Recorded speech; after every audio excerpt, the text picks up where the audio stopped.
हमसे कहा गया है मैक्सिमम या सेचुरेशन मैग्नेटाइजेशन हम आयरन में कितना आएगा वो कैलकुलेट करना है, और हमें आयरन का लैटिस पैरामीटर दिया गया है। अब हमें ये पता होना चाहिए कि आयरन में एक अनपेयर्ड इलेक्ट्रॉन होता है लास्ट में, ठीक है। तो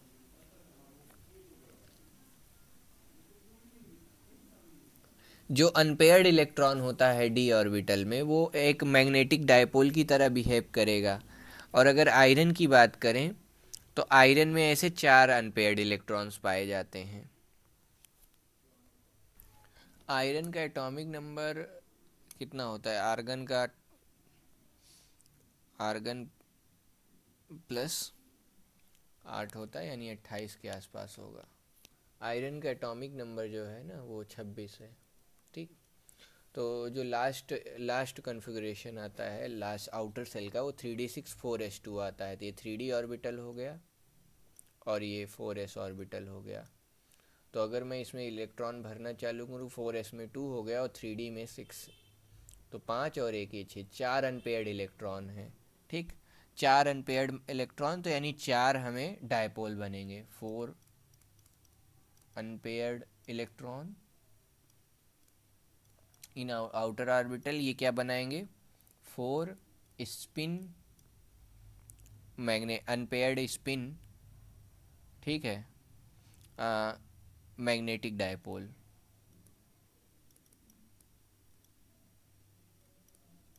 अब ये 4 डायपोल बन रहे हैं, तो अगर मैं एक यूनिट सेल कैलकुलेट करूं तो यूनिट सेल में कितने डायपोल बनेंगे? एक यूनिट सेल में कितने एटम होंगे? आयरन होता है BCC, ठीक है। आयरन होता है body centred cubic. Body centred क्या है? यहाँ ये बॉडी सेंटर्ड, यानी लगभग 2 एटम्स, ठीक। 2 एटम्स पर सेल, 2 एटम्स पर सेल हो गए, तो इससे हमको इसकी डेंसिटी मिल जाएगी, नंबर ऑफ आयरन एटम्स। तो number of iron atoms 2 atom पर सेल है, अपॉन वॉल्यूम क्या है? वॉल्यूम इसका हो जाएगा, ये लेटेस्ट पैरामीटर दिया गया है 2.866 एंगस्ट्रॉम का क्यूब कर लेंगे, तो हमें ये लगभग मिल जाएगा 8.496 इंटू 10⁻28, ठीक। ये एटम्स मिल गए हमको, कितने एटम्स हैं मतलब पर यूनिट सेल। अब हमसे पूछा गया है मैक्सिमम सैचुरेशन मैग्नेटाइजेशन, तो ये पूछा गया है एम एस सैचुरेशन। सैचुरेशन मतलब मैक्सिमम इतने अनपेयर्ड इलेक्ट्रॉन हैं, तो ये हो गया इसका वॉल्यूम, ठीक। वॉल्यूम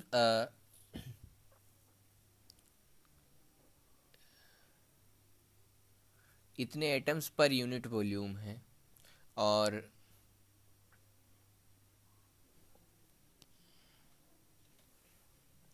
तो हमने नंबर ऑफ एटम्स पर यूनिट सेल कैलकुलेट कर लिया। अब उसके बाद एक एटम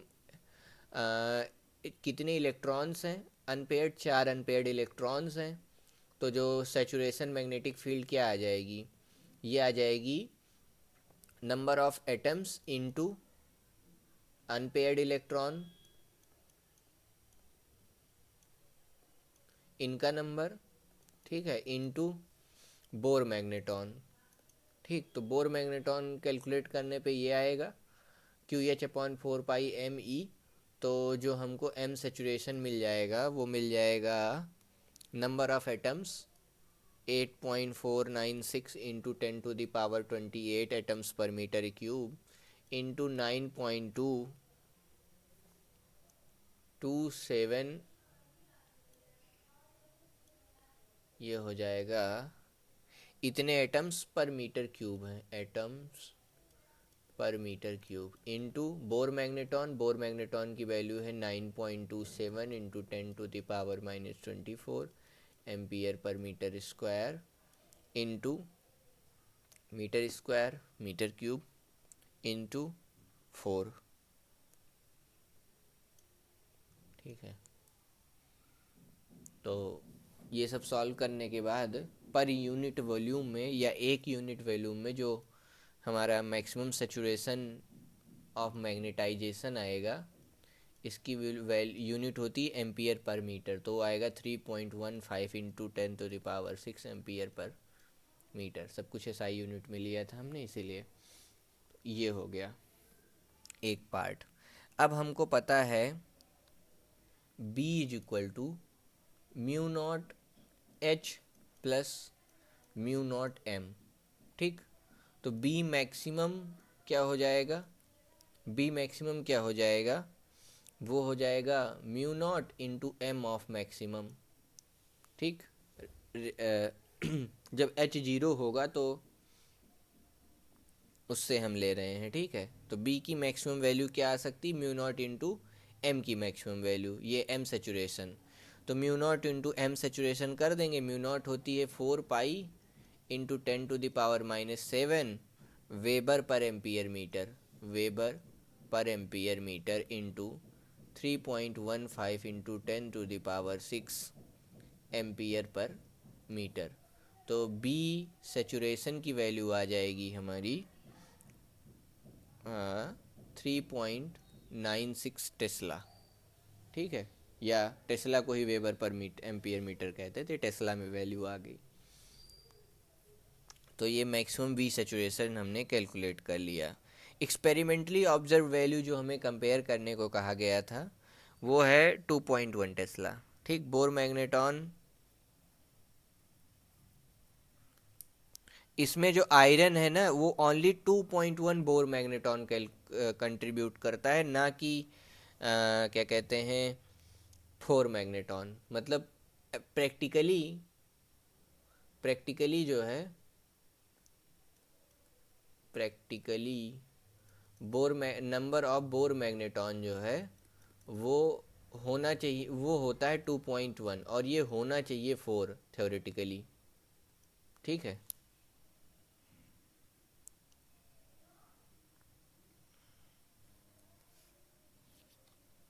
हमको दिया गया है एक कॉयल है, coil produces inductance of at least 2000 Gauss, मतलब बी हमको दिया गया है 2000 गॉस, ठीक। बी हमको दिया गया है 2000 गॉस।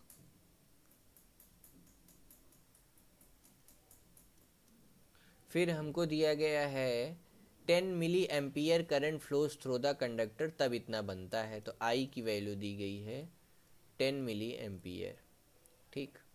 सोलेनॉइड में जो मैग्नेटिक फील्ड का फॉर्मूला होता है, सोलेनॉइड में हम पढ़ते आ रहे हैं, क्या होता है, B is equal to mu not N, N है number of turns per unit length, mu not N I, या फिर अगर एच के टर्म्स में बोलें तो एच होता है N number of turns per unit length into I, ठीक। ये टर्न्स पर यूनिट लेंथ है, या फिर एन बाई एल को टर्न बोलते हैं, ठीक। ये तो हम एक चीज़ ये हो गया। अब हमें दिया गया है number of turns over 1 centimetre length. तो टर्न्स पर यूनिट लेंथ हमको क्या दिया गया है, एन बाई एल, जो कि नंबर ऑफ टर्न्स 10 है और पर 1 सेंटीमीटर, तो ये हो जाएगा 10 पर सेंटीमीटर, ठीक।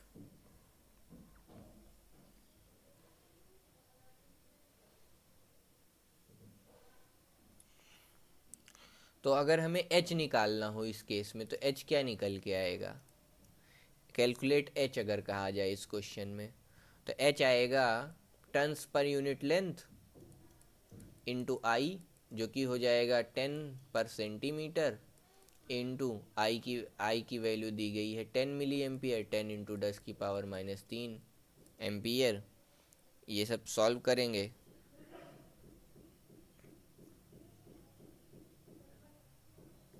तो सेंटीमीटर की भी वैल्यू हम यहाँ 0.01 मीटर कह देते हैं, ठीक। सब कुछ एसआई यूनिट में कर लें तो ये सब सॉल्व वॉल्व करके 100 बन जाएगा, ऊपर जाके 100 तो ये कुल मिला के 10 आ जाएगा, 10 एम्पियर पर मीटर, ठीक। अब हमको बी कैलकुलेट करना था,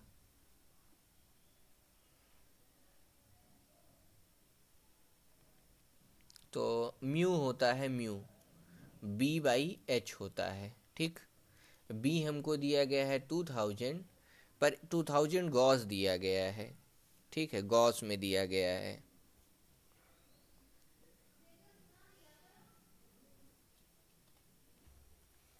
हाँ, हमको ये पता है। अब हम इसमें म्यू नॉट से मल्टीप्लाई कर देंगे तो बी मिल जाएगा, ठीक है। म्यू नॉट इंटू एच कर देंगे तो हमको बी मिल जाना चाहिए, ठीक। म्यू नॉट एच करते हैं या म्यू एच करते हैं? म्यू एच करते हैं ना बी के लिए। म्यू एच करेंगे तो बी मिलेगा, ठीक है। तो म्यू की वैल्यू क्या हो जाएगी? B by H. Mu is equal to B by H. ये वैल्यू जो निकल के आई है, अब एक्चुअली यहाँ हर चीज़ गॉस में चल रही है, मैग्नेटिक फील्ड हमारी गॉस में दी गई, तो पहले हमें एक गॉस कितना होता है वो जानना पड़ेगा, ठीक। अब हमको पता है B is equal to mu H, और तो हम इससे म्यू की वैल्यू निकाल सकते हैं B अपॉन एच करके, ठीक। बुक में कैसे सॉल्व हुआ है? बिग बुक में इस एच को अरस्टोड में कन्वर्ट कर लिया गया है। अरस्टो यूनिट जो होती है 1 एम्पियर पर मीटर को हम बोलते हैं 10⁴ गुणे 10⁻³ अरस्टो, ठीक है। तो बी हमें दिया है 2000 गॉस, और ये दिया है 10 एम्पियर पर मीटर। और अगर टेस्ला में करना चाहें, एक गॉस में 10⁻⁴ टेस्ला होता है एसआई यूनिट में, ठीक। इसको इंटू 4 पाई इंटू 10⁻³ करेंगे, ये सब सॉल्व करेंगे तो ये आ जाएगा 15,916 गॉस पर ओरस्टो, ठीक। म्यू क्या होता है? म्यू क्या होता है? म्यू होता है, म्यू आर क्या होता है? Mu by mu not. तो म्यू हमने अगर कैलकुलेट कर लिया है तो म्यू नॉट की वैल्यू होती 4 पाई इंटू 10⁻⁻7, लेकिन अरस्तु में होती है क्या कहते हैं 1, तो उससे 15196 आएगा, 151916 आएगा ही आएगा। लेकिन ये थोड़ा और आसान तरीके से भी कर सकते हैं हम। 2000 गॉस दिया गया है, इसको बोलते हैं 10⁻⁴ टेस्ला, 10 एम्पियर पर मीटर, ठीक। ये आ गई हमारी म्यू। म्यू क्या हो गई? बी बाई एच, ठीक। ये हो जाएगा हमारा 200 इंटू 10⁻⁻⁴, ठीक। ये म्यू आ गया। टेस्ला, टेस्ला मीटर पर एम्पियर, टेस्ला मीटर पर एम्पियर, ठीक। अब हम म्यू आर निकालते हैं। म्यू आर क्या हो जाएगा? इसकी कोई यूनिट नहीं होती, 200 इंटू 10⁻⁻⁴। ये म्यू नॉट क्या होता है? 1/4 पाई इंटू 4 पाई 10⁻⁻7। नीचे -7 था तो ऊपर आके क्या हो जाएगा? Mu by mu naught, this value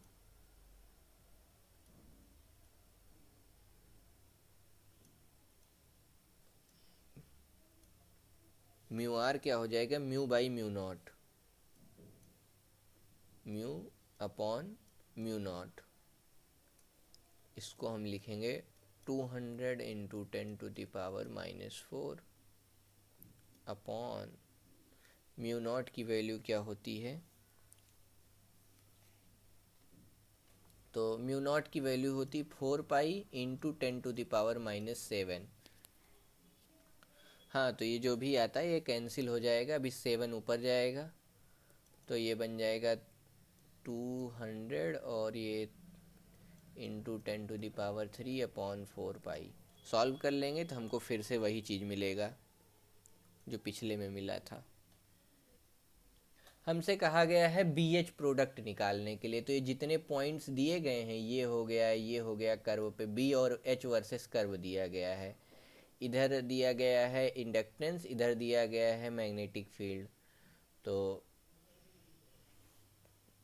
एक तरफ बी दिया गया है, एक तरफ एच दिया गया है, तो जो इंडक्टेंस है वो बी है और इधर एच दिया गया है। चलो, तो ये सब मल्टीप्लाई कर दो, 12,000 गुणे 300, ये ये वाला ऐसे, ठीक है। 12,000 गुणे 280 के करीब आ रहा है, यहाँ पे कहीं कट कर रहा है 280 पे। फिर ऐसे 11,000 गुणे 360, ये 11,000 गुणे 360, यहाँ पे इसके 10 और 11 12 के बीच में। फिर एक जगह हम देखेंगे कि ये वैल्यू मैक्सिमम मिलेगी, ये मैक्सिमम वैल्यू मिल रही है 420 गुणे 10,000 पे, 420 गुणे 10,000 पे मैक्सिमम वैल्यू मिल रही है। जो मैक्सिमम वैल्यू है उसी को बोलते हैं हम पावर। ठीक है, तो हमें कर्व, कोई भी कर्व दिया जाए तो हमें यही फाइंड करना है, b इंटू एच की मैक्सिमम वैल्यू। यानी पावर क्या होती है, मैग्नेटिक पावर, ये होती b इंटू एच की मैक्सिमम वैल्यू। ये कॉन्सेप्ट ध्यान रखना है। अगला क्वेश्चन है लिफ्टिंग पावर ऑफ मैग्नेट पे। ठीक है, calculate the force in kilo newton for 1 square metre of permanent magnet with a saturation magnetisation of 1 tesla. तो हमें पहले ये पता होना चाहिए, फोर्स उठाने के लिए जो लिफ्टिंग पावर होती है, लिफ्टिंग पावर का क्वेश्चन है ये। लिफ्टिंग पावर होती है force equal to mu naught M square A by 2। तो ये हो जाएगा म्यू नॉट की value, mu naught M square A by 2, पर हमें सेचुरेशन मैग्नेटाइजेशन दिया गया है 1.6 टेस्ला दिया गया है। ध्यान देने वाली बात ये है। ठीक, तो हमको क्या चाहिए, म्यू नॉट एम चाहिए। ठीक है, हमको दिया क्या गया है, म्यू नॉट, हमको एक्चुअली बी दिया गया है। ठीक है, बी की यूनिट होती है टेस्ला, तो हमको बी दिया गया है, मैक्सिमम सेचुरेशन मैग्नेटाइजेशन बी दिया है। तो बी हमको दिया गया है, इसको हम लिखेंगे म्यू नॉट इंटू एम का स्क्वायर अपॉन 2 म्यू नॉट। तो ये हो जाएगा जो बी गिवन है उसका स्क्वायर अपॉन 2 म्यू नॉट, ये मैक्सिमम। तो ये हो जाएगा 1.61 टेस्ला का स्क्वायर अपॉन 2 म्यू नॉट की वैल्यू, यानी 2 इंटू 4 पाई इंटू 10⁻⁻7। ये सब सॉल्व, और एरिया की वैल्यू हमको दी गई है 1 स्क्वायर मीटर। तो एरिया की वैल्यू 1 स्क्वायर मीटर लिख दो यहीं पे ऐसे ही, 1 मीटर स्क्वायर। तो ये सब सॉल्व करके, हाँ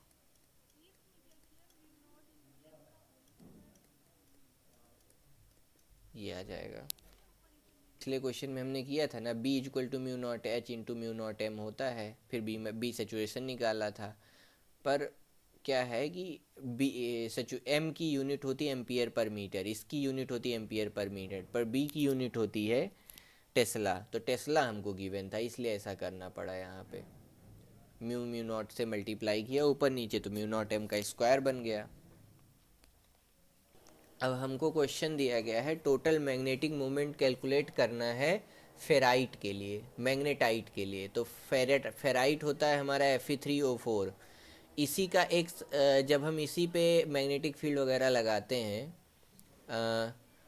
तब फेराइट बनता है। ठीक है, फेराइट में क्या होता है, जो रियर एटम्स का अरेंजमेंट होता है वो थोड़ा बदल जाता है, बदल करके ये ऑक्टाहेड्रल स्पेसेस में Fe2+ चला जाता है, और Fe3 बचा हुआ पार्ट मतलब बाहर रहता है। Fe3+ हमारा ऑक्टाहेड्रल में जाता है तो एक टेट्राहेड्रल में जाता है। तो कुल मिला के हमको नेट एटम्स जो मिलते हैं ना पर एटम वॉल्यूम, ठीक है, Mn वगैरह सब अपना अपना Fe3 मतलब अपना अरेंज करता है। तो हमको होता क्या है यहाँ पे, Fe3+ आयन हमको मिलते हैं टेट्राहेड्रल साइड पे, और Fe2+ आयन मिलते हैं ऑक्टाहेड्रल साइड पे। ठीक है,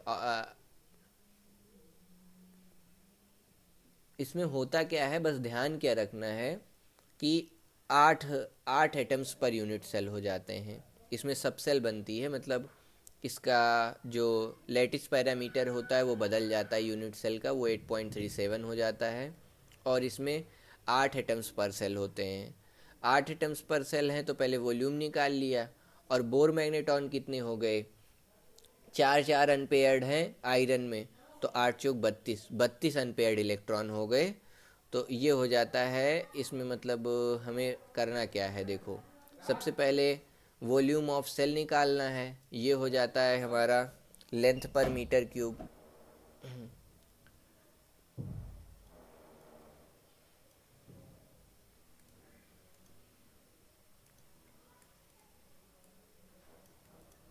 ठीक। वॉल्यूम पर यूनिट सेल हो जाता है हमारा लेटिस पैरामीटर का स्क्वायर, तो लेटिस पैरामीटर दिया होगा उसका क्यूब कर देंगे। फिर हमें पता है 8 एटम्स पर यूनिट सेल हैं, तो नंबर ऑफ एटम्स पर यूनिट सेल निकालेंगे, तो 8 एटम्स पर यूनिट सेल हो गया। फिर हमको चाहिए बोर मैग्नेटॉन कितने हैं, बोर मैग्नेटॉन 4 हैं, तो 8/A³ इंटू 4, तो 32/A³ आ जाएगा बोर मैग्नेटॉन। ठीक है, बोर मैग्नेटॉन में टोटल मोमेंट अगर हमें निकालना है तो टोटल मोमेंट बोर मैग्नेटॉन की वैल्यू होती है 2 पॉइंट समथिंग करके 9.7 9.2 इंटू 10⁻⁻24। ये डाल देंगे तो हमको एक रिजल्ट मिल जाएगा, ये m की वैल्यू मिलेगी। m मिल गया, m saturation into mu not कर देंगे तो हमको b सैचुरेशन मिल जाएगी। तो इस क्वेश्चन में यही करना था। ये वाला क्वेश्चन इस कॉन्सेप्ट पे बेस्ड है कि Mn में जो मैक्सिमम अनपेयर्ड इलेक्ट्रॉन होते हैं मैग्नीज में 5 होते हैं, तो Mn को आयरन से रिप्लेस करना है हमको, या आयरन को हमने माना है कि Mn को आयरन से रिप्लेस कर दिया है मैग्नीज को। तो आयरन में जो बोर मैग्नेटॉन होते हैं वो 4 होते हैं, क्योंकि 4 अनपेयर्ड इलेक्ट्रॉन है, तो x यहाँ पे हो गया, x एटम्स हो गए तुम हमारे एम एन के, तो एम एन के हो गए, तो 1 - x हो जाएंगे आयरन के। ठीक है, तो एम एन की वैल्यू 5 मैग्नेटॉन है और इसकी 1 - x, क्योंकि ये अगर x है 1 है, टोटल 1 था, तो 1 में से x सब्सट्रैक्ट करके हम एम एन से रिप्लेस किए हैं यहाँ पर। ठीक है, तो चार्ज दोनों +2 के थे, तो इससे कोई ज़्यादा चेंज नहीं आया। इसको टोटल मैग्नेटाइजेशन जितना हमें दिया गया है, मैग्नेटिक मोमेंट 5.5 के इक्वल कर दिए और बोर मैग्नेटॉन की वैल्यू रख दिए। सब मल्टीप्लाई करेंगे, इक्वेट करेंगे, तो फिर x की वैल्यू निकालनी है इसमें। आयरन के 4 मैग्नेटॉन हो गए और मैग्नीज के 5 मैग्नेटॉन हो गए। तो हम आयरन के यूनिट सेल में मैग्नीज से रिप्लेस करते हैं अगर, तो हम मान लिए 8 सब सेल हैं, 8 इंटू एक्स टाइम इंटू 5 हो गया उसका क्या कहते हैं मैग्नीज का, प्लस 1 - x टाइम्स 1 - अगर x जो है mn हो गया तो 1 - x हमारा हो जाएगा क्या कहते हैं दूसरा वाला। ठीक है, तो 1 - x इंटू 4 मैग्नेटॉन कर दिए दूसरे वाले का, तो ये एक इक्वेशन बन के आ जाती है, और फिर मैग्नेटॉन की वैल्यू डाल दो, इक्वेट कर दो, x को सॉल्व कर लो। तो हमें एक्चुअली परसेंटेज निकालना था, तो 0.344 आ गया, तो एक अगर 0.34 आया है, 34 आया है, तो दूसरा वाला आ जाएगा 76 के करीब, 66 के करीब। तो कोई भी एक वैल्यू, किसी को भी x मान लो, किसी को n - x मान लो, सॉल्व कर लो। परसेंटेज निकालना था यहाँ पे, बस किसको कितने से रिप्लेस करेंगे, कितने आयरन होंगे कितने mn होंगे।